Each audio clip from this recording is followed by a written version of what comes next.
Hello everyone, how are you all. So आज इस video ਦੇ ਵਿੱਚ ਆਪਾਂ ਅਕਤੂਬਰ 2021 ਦੇ ਇੰਪੋਰਟੈਂਟ ਐਮਸੀਕਿਊਜ਼ ਡਿਸਕਸ ਕਰਾਂਗੇ। ਸੋ ਇਹ ਪਾਰਟ 2 ਹੈ। ਸੋ ਸਟਾਰਟ ਕਰਦੇ ਹਾਂ। ਦੇਖੋ, ਅਗਰ ਆਪਾਂ ਗਲੋਬਲ ਹੰਗਰ ਇੰਡੈਕਸ 2021 ਦੀ ਗੱਲ ਕਰੀਏ ਤਾਂ ਇਹਨਾਂ ਵਿੱਚੋਂ ਕਿਹੜੀ ਸਟੇਟਮੈਂਟ ਕਰੈਕਟ ਹੈ। ਇਹ ਐਨੂਅਲ ਰਿਪੋਰਟ ਹੈ ਜਿਹਨੂੰ ਕਿ ਜੁਆਇੰਟਲੀ ਪਬਲਿਸ਼ ਕੀਤਾ ਜਾਂਦਾ ਹੈ ਕੰਸਰਨ ਵਰਲਡ ਵਾਈਡ ਤੇ ਵੈਲ ਹੰਗਰ ਹਿਲਫ ਦੇ ਦੁਆਰਾ। ਠੀਕ ਹੈ, ਇੰਡੀਆ ਜਿਹੜਾ ਹੈ ਉਹਦੇ ਵਿੱਚ ਐਸਾ ਹੰਗਰ ਦੀ ਕੰਡੀਸ਼ਨ ਹੈ ਜੋ ਕਿ ਬਹੁਤ ਜ਼ਿਆਦਾ ਅਲਾਰਮਿੰਗ ਹੈ, ਡੇਂਜਰਸ ਕੰਡੀਸ਼ਨ ਤੇ ਹੰਗਰ ਇੰਡੀਆ ਦੇ ਵਿੱਚ ਇਹ ਰਿਪੋਰਟ ਦੇ ਮੁਤਾਬਿਕ। ਸੋ ਦੇਖਦੇ ਹਾਂ ਕਿਹੜੀ ਸਟੇਟਮੈਂਟ ਕਰੈਕਟ ਹੈ।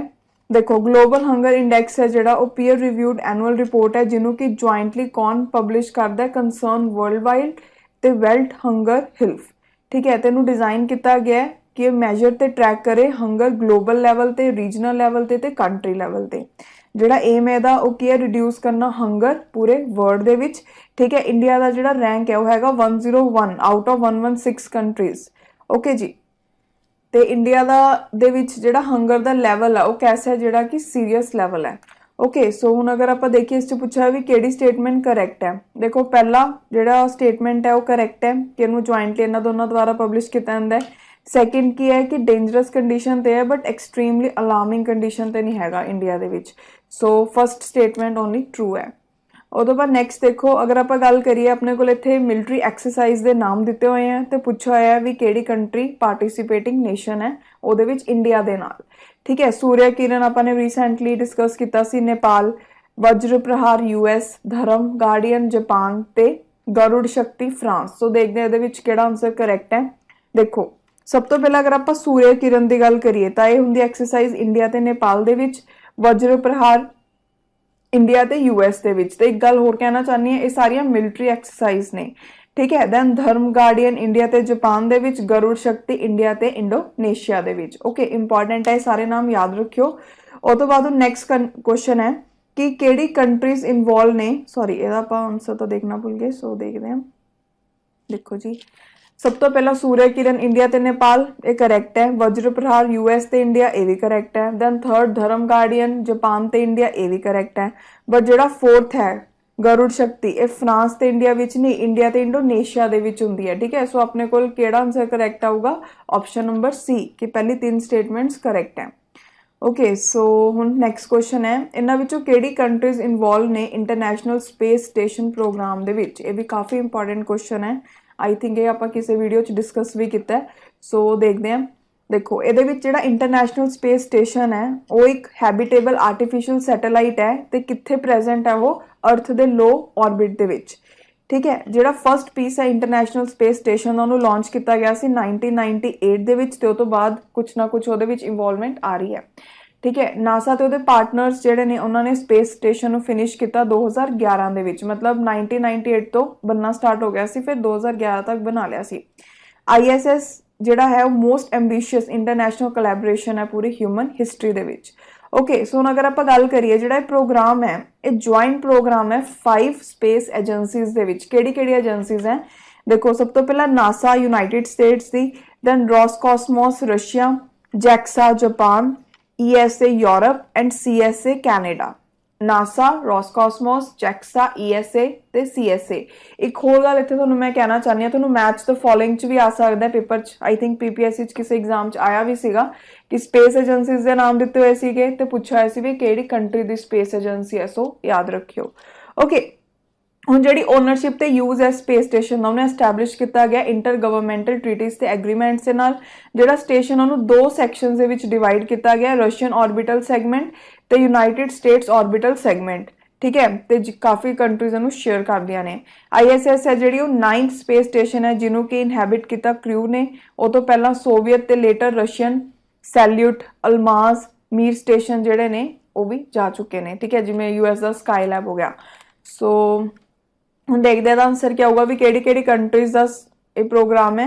ਦੇਖੋ, ਰਸ਼ੀਆ ਦੀ ਰੋਸਕੋਸਮੋਸ ਹੈ, ਦੈਨ ਜਾਪਾਨ ਦੀ ਜੈਕਸਾ ਹੋਗੀ, ਕੈਨੇਡਾ ਦੀ CSA ਸੀਗੀ। ਠੀਕ ਹੈ, ਤੇ ਉਸ ਤੋਂ ਇਲਾਵਾ ਯੂਨਾਈਟਿਡ ਸਟੇਟਸ ਆਫ ਅਮਰੀਕਾ ਦਾ ਆਪਣੇ ਕੋਲ ਨਾਸਾ ਹੋ ਗਿਆ। ਓਕੇ, ਸੋ ਇਹ 5 ਬਹੁਤ ਇੰਪੋਰਟੈਂਟ ਨਾਮ ਹੈ, ਤੁਸੀਂ ਯਾਦ ਰੱਖਣੇ ਨੇ। ਸੋ ਆਪਣੇ ਕੋਲ ਆਨਸਰ ਕੀ ਆ ਗਿਆ ਕਿ ਚਾਰੋਂ ਨੇ। ਠੀਕ ਹੈ ਜੀ, ਸੋ ਆਨਸਰ ਆਊਗਾ D। ਉਹ ਤੋਂ ਬਾਅਦ next consider the following statement with reference to e Shram portal. So E Shram portal के बारे किहड़ी स्टेटमेंट करैक्ट है? सब तो पहला ये मेनटेन करदी है डाटाबेस ऑर्गेनाइज ते अनऑर्गेनाइज सैक्टर वर्कर दोनों का। ऑर्गेनाइज किहड़े हुंदे जिवें कि जिहड़े वैल एस्टैबलिश ऑर्गेनाइजेशन दे विच काम करते हैं, ठीक है, जिवें कंपनी जॉब वगैरह होगी। अनऑर्गेनाइज क्या है कि उन्होंने कोई सिस्टम नहीं, कोई कुछ नहीं, ठीक है, जिवें लेबरर्स हो गए कि कदे काम मिल गया कदे नहीं मिला। इनू लॉन्च किया सी मिनिस्ट्री ऑफ स्टैटिस्टिक्स ते प्रोग्राम इंप्लीमेंटेशन ने। ओके, सो हुण देखदे किहड़ी स्टेटमेंट इहदे बारे करैक्ट नहीं है। सब तो पहला देखो, अगर आप गल करिए जिहड़ा ई श्रम पोर्टल है वो मेनटेन करदा डाटाबेस वर्कर्स दा पूरे कंट्री दे विच अनऑर्गेनाइज सैक्टर्स दे। ऑर्गेनाइज सैक्टर नहीं हैगा, दे विच जस्ट अनऑर्गेनाइज सैक्टर है, ठीक है। जिहड़े वर्कर्स है उन्होंने ई श्रम कार्ड दिता जाता है तो वह 12 डिजिट यूनीक नंबर हुंदा है।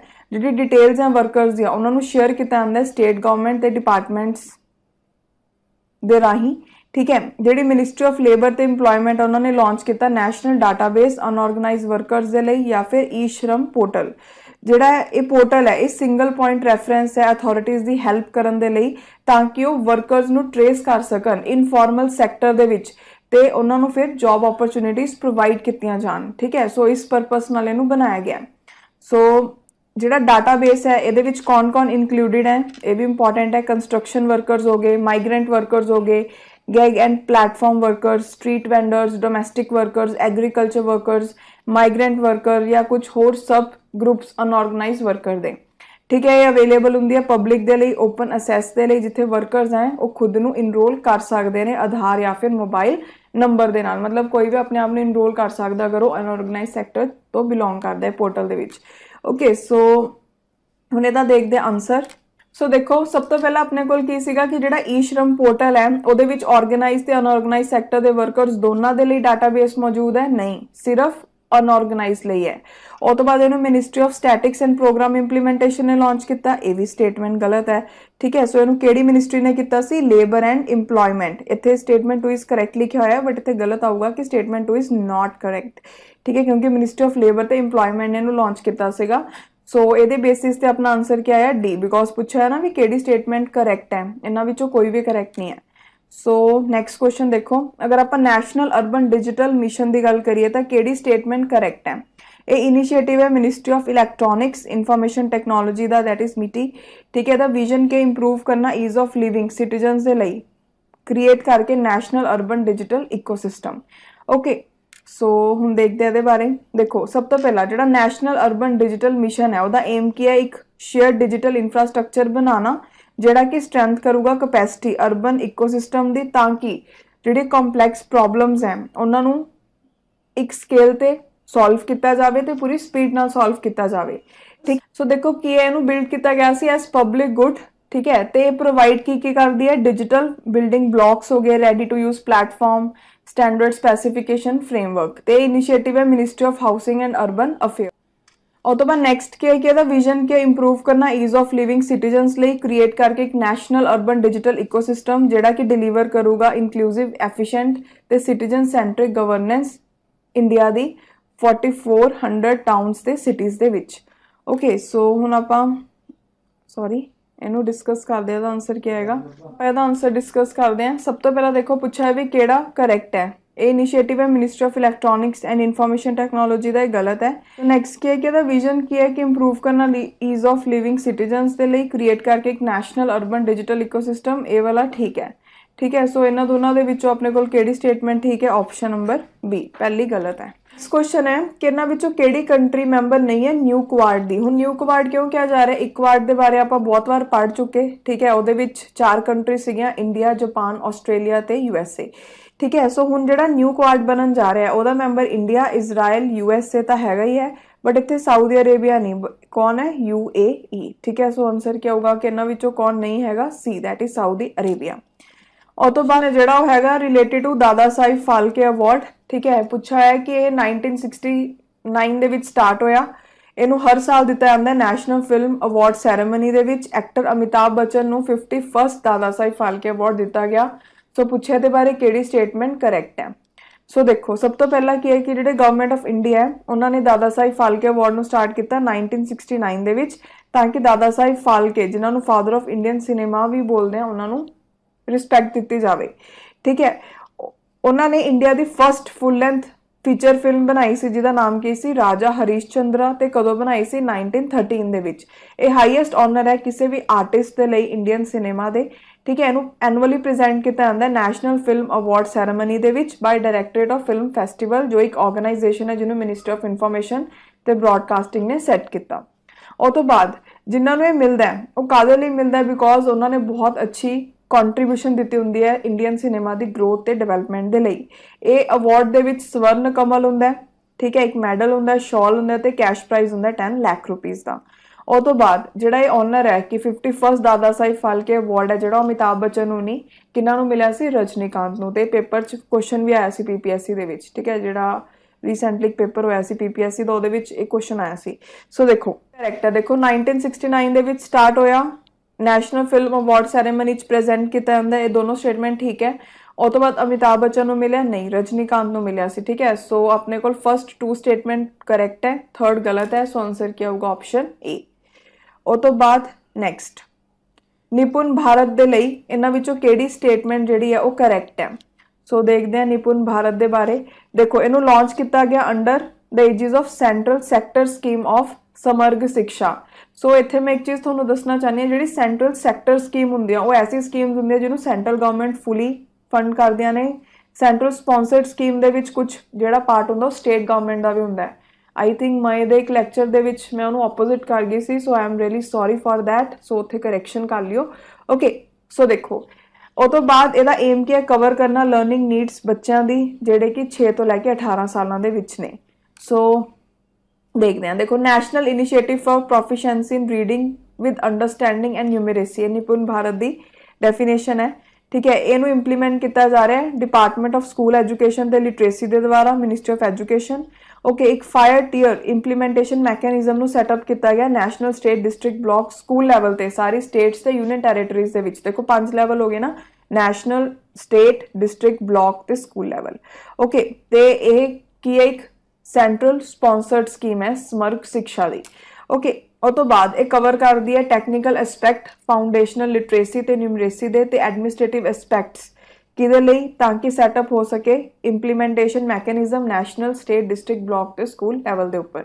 यदा एम की अचीव करना गोल यूनिवर्सल प्रोफिशिएंसी दी in foundational literacy and numeracy for every child by the end of grade 3 that is by 2026-27। तो यदा एम क्या कवर करना लर्निंग नीड्स बच्चों की जिहड़े कि 3 तो लैके 9 साल के ने। ओके, सो हुण इहदा आंसर देखते हैं की आऊगा। देखो पहला क्यों गलत है, क्योंकि सेंट्रल सैक्टर स्कीम नहीं सेंट्रल स्पॉन्सर्ड स्कीम है। दूजा क्यों गलत है, बिकॉज इस 3 तो लैके 9 साल के बच्चों की लर्निंग नीड्स से ध्यान दिता जाता है, ना कि जिहड़े 6 तो लैके 18 ईयर्स के होंगे हैं, ठीक है जी। सो हुण नैक्सट क्वेश्चन देखते हैं, अग्नि 5 मिसाइल के बारे किहड़ी स्टेटमेंट करेक्ट है। ये इंडिया की longest range surface to surface ballistic missile है, इनू रशिया तो इंपोर्ट किया गया। ये कैपेबिलिटी की है कि एक न्यूक्लियर वॉरहेड नू कैरी कर सकती है जिहड़ा कि 1.5 टन का होवे। ओके, सो देखते हैं, देखो सब तो पहला की है इंडिया की longest range surface to surface ballistic missile है, ठीक है, जिहड़ी अग्नि 5 है। उस तो बाद नैक्सट की है इनू इंडिजीनियसली डेवलप किया गया है under the integrated guide missile development programme. यदि कैपेबिलिटी की है कि न्यूक्लियर वॉरहेड जो कि 1.5 टन का होवे उन्होंने कैरी कर सकती है, ठीक है। हुणे न्यूज़ च क्यों सी ये भी देख लें, कई बार ये ऊपर भी क्वेश्चन आ जाता है कि इंडिया ने सक्सैसफुली टेस्ट फायर किया longest range surface to surface ballistic missile Agni 5 नू। यदी रेंज है जी अप टू 5000 किलोमीटरस है, तो यह चाइना के भी काफ़ी पार्ट्स के पहुँच सकती है। ओके, सो हुण ये बारे देखते हैं कि स्टेटमेंट करेक्ट है। सो देखो सब तो पहला इंडिया की longest range surface to surface ballistic missile है, इनू इंपोर्ट किया गया रशिया तो नहीं, ठीक है। यदि कैपेसिटी की न्यूक्लियर वॉरहेड इन्ने टन का कर सकती है। सो पहला तो थर्ड ठीक है बिकॉज इनू कितों इंपोर्ट नहीं किया गया, ठीक है। तो सैकेंड स्टेटमेंट गलत है। उस तो बाद नैक्सट हुण उड़ान स्कीम के बारे पूछा है भी किहड़ी स्टेटमेंट करेक्ट है। पहला इनू लॉन्च किया गया सी as a regional connectivity scheme under ministry of civil aviation 2010 के विच, ठीक है। जिहड़ी फर्स्ट फ्लाइट है उड़ान स्कीम दे विच वो हुई कदों 2017 दे विच भुवनेश्वर तो लैके वाराणसी रूट दे विच, ठीक है। तो ऑफर करते हैं unique opportunity common man they लई ताकि वो भी अफोर्डेबल प्राइस ते उड़ सके, मतलब हवाई यात्रा कर सके, ठीक है जी। सो हम देखते हैं सब तो पहला उड़ान स्कीम है जिहड़ी उहनूं लॉन्च किया गया सी as regional connectivity scheme under minister of civil aviation ते कदों लॉन्च हुई सी 2016 दे विच। ये भी न्यूज़ च रहिंदी है तो इंपॉर्टेंट है जिहड़ी स्कीम है। ये जिहड़े फर्स्ट फाइटर है अंडर उड़ान स्कीम ओहदी वो कदों हुई सी 2000 फ्लाइट जिहड़ी हुई सी पहला उड़ान स्कीम दे विच हुई सी 2017 दे विच भुवनेश्वर तो लैके वाराणसी रूट दे विच। ठीक है, तो ऑफर करदे unique opportunity common man they लई कि वो भी अफोर्डेबल प्राइस ते उड़ सके। ठीक है, तो काफ़ी इंपॉर्टेंट रोल प्ले करती है कि ये न्यू एयरपोर्ट रूट्स हैं जिहड़े एविएशन लैंडस्केप दे कंट्री दे विच वो भी बनाए जाण। ओके, उस तो बाद जिहड़ा फोर्थ राउंड है उड़ान दा उहनूं लॉन्च किया गया सी दिसंबर 2019 दे विच। Special focus north eastern region hilly states ते आइलैंड्स के उपर दिता गया। उड़ान 4.1 है जिहड़ा उहदा फोकस क्या है कनैक्ट करना स्मॉलर एयरपोर्ट्स स्पैशल हैलीकॉप्टर ते सी प्लेन रूट्स के नाल। ओके, सो हम देखते हैं किहड़ी स्टेटमेंट करैक्ट है। सब तो पहला देखो की है कि इन्हू लॉन्च किया गया सी as regional connectivity scheme under minister of civil aviation in 2010। ये गलत है। उस तो बाद जी फस्ट फ्लाइट है 2017 च हुई सी भुवनेश्वर टू वाराणसी। ठीक है, ये कॉमन मैन अपॉर्चुनिटी देंदी है कि वो भी अफोर्डेबल रेट पर उड़ सके, ये भी ठीक है। सो ये अपने को ऑप्शन की करैक्ट आऊगा option number B. Okay, so ये जोड़े अपने अक्टूबर के most important current affairs finish होंगे हैं। सो मिलते हैं नैक्सट लैक्चर के। अज ले इन्ना ही। Thank you so much.